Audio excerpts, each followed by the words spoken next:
Le Front populaire ivoirien a officiellement saisi la commission électorale indépendante pour contester des irrégularités relevées sur la liste électorale provisoire en vue de la présidentielle d'octobre 2025. À 6 mois de la présidentielle ivoirienne, le PDCI-RDA accuse certaines forces politiques de vouloir écarter son candidat Tidjane Thiam par le biais de procédures judiciaires et administratives. Et après la violente tornade qui a frappé Gagnois le 8 mars dernier, causant d'importants dégâts matériels et la mort d'un jeune élève, le gouvernement ivoirien a apporté son soutien aux populations sinistrées. Ambiance tendue à la CEI le mercredi 2 avril 2025. Une délégation du parti dirigée par Pascal Affi-N'Guessan s'est rendue au siège de la CEI. Objectif, déposer un document recensant les irrégularités relevées sur la liste électorale. C'est finalement au service courrier qu'ils ont dû laisser leur requête. La liste électorale est fondée par le dispositif du code électoral en son article 7 surtout, où il faut des critères pour être enregistré. Mais il se trouve que la CEI n'a pas respecté cette disposition de l'article 7, en violation de l'article 7. Et il y a plus de 6 millions d'électeurs qui sont concernés. Il y a d'autres cas. Après le dépôt, la délégation espérait s'exprimer devant la presse dans l'enceinte de la CEI. Mais surprise, non seulement ils en ont été empêchés, mais les journalistes ont aussi été empêchés de filmer ou de prendre des images à l'intérieur du bâtiment. Venu dans l'institution, après des échanges, depuis hier, même ce matin, j'étais en échange avec le secrétaire permanent, mais il s'est refusé de nous rencontrer. Pour quelle raison, nous ne savons pas. Et nous pouvons conclure que la commission électorale manque de sérénité. Sinon, nous sommes un partenaire. Même si on n'avait même pas pris de rendez-vous, mais qu'on venait, par courtoisie, devrait nous recevoir. Mais nous avons pris rendez-vous, nous sommes arrivés et ils se refusent de nous rencontrer. Vous êtes témoin et vous voyez comment on a banalisé ma délégation et même la presse qui était dans la cour. Ce jour, la CEI a publié un communiqué qui porte à la connaissance des électeurs et électrices des partis et groupements politiques ainsi qu'à l'ensemble de la communauté nationale, que les réclamations dans le cadre du contentieux de la liste électorale provisoire sont uniquement reçues par les commissions électorales locales, dont la liste et la localisation sont consultables sur le site www.cei.ci. À 6 mois de l'élection présidentielle ivoirienne, la tension monte. Le PDCI-RDA accuse certaines parties de vouloir écarter son candidat Tidjane Thiam de la course à la magistrature suprême. Lorsque j'avais accompagné le président à Paris il y a 2 semaines, je m'étais surpris à entendre la clameur se féliciter de ce que le président était sur la liste provisoire. Donc, c'est réglé. J'ai dit donc, on ne perçoit pas les enjeux aujourd'hui.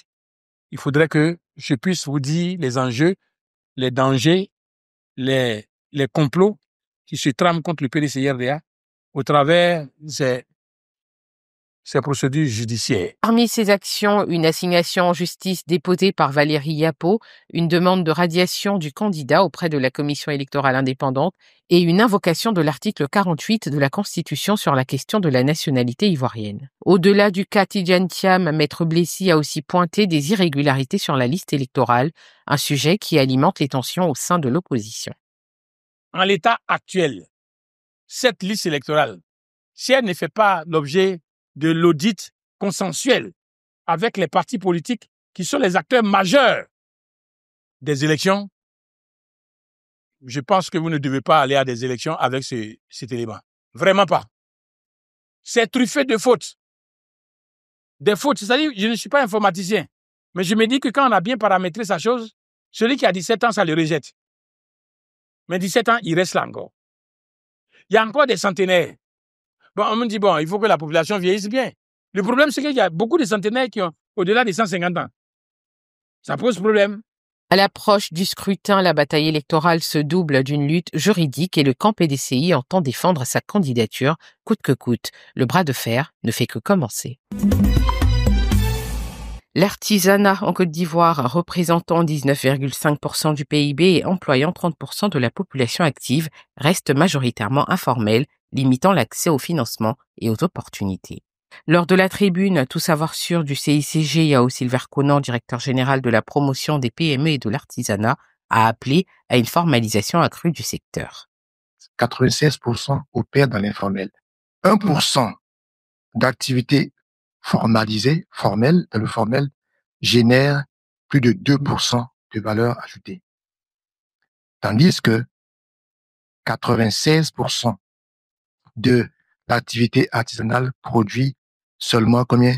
91,8% de richesse. Quand on regarde ces chiffres, pour un État, c'est tout clair. Il faut inciter les gens à se formaliser. Il a également souligné la priorité de la digitalisation permettant aux artisans d'accroître leur visibilité et de mieux vendre leurs produits. Plusieurs projets, dont le village artisanal de Grand Bassam et la caisse d'Anyama, sont en cours pour moderniser les espaces de travail des artisans. Le secteur enregistre à 22,5% de femmes, un signe de son ouverture à tous. Pour être compétitif, il doit s'adapter aux nouvelles exigences du marché et encourager l'innovation tout en soutenant les artisans locaux. Les sinistrés de la tornade ayant causé d'importants dégâts à Gagnoa ont reçu le soutien de la ministre de la Cohésion nationale, Miss Dogo Belmonde. Accompagnée du préfet Fofana Lassina, elle a visité la famille du jeune Dadier, 14 ans, emporté par les eaux, ainsi que la Grande Mosquée et le groupe scolaire Château, tous deux gravement endommagés. La ministre a remis symboliquement 1 million de francs CFA à la famille endeuillée. Elle est venue depuis Abidjan, elle a appris, et elle est venue jusqu'à chez nous pour nous dire, Yako, vraiment, ça nous va droit au cœur. C'est un plaisir pour nous. Gagnoa, souvent les tôles qui permettent à la mosquée d'être réhabilitée, apporter le soutien au ministère de l'Éducation, faire pareil à Dinago et le tout premier village au niveau du département de Gagnoa, Seignal et Toubourg. Nous avons une 60aine de ménages sans abri. Donc dès la semaine prochaine, ils vont recevoir les vies et non-vies, mais surtout les tôles. Le maire de Gagnoa s'est réjoui de cet appui gouvernemental. C'est la fin de cette édition. Merci de l'avoir suivi. L'information continue sur cette info et sur www.cetinfo.ci.